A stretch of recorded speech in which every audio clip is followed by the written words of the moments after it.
वर्ष 2025. गौराईची सजावट अनदासुद्धा करू लागली आहे. आई, वडील आणि भाऊ स्टँड लावत असताना अनदासुद्धा त्यांना स्टँड लावण्यासाठी मदत करू लागली आहे. मखर बनवताना आईने काढून ठेवलेले पिलवंड ते सुद्धा अनदा मस्त साफ करून इकडून उचल तिकडे नेऊन ठेव अशा प्रकारे अनदा खेळू लागली आहे. आणि गौराईंसाठी आम्ही मध्ये घेण्याचा चालू आहे. गौराईंना मध्ये घेण्याचं स्वागत करत आहोत. भाऊ तिकडे वाजवतोय आणि इकडे पूजा सुरू आहे आणि गौराईंना वाजत गाजतच घरात घेतलं जातं.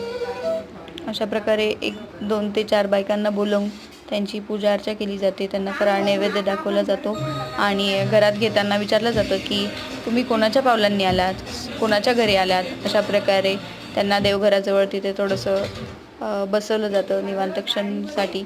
आणि अशा प्रकारे आमचा मखर तयार झाला आहे.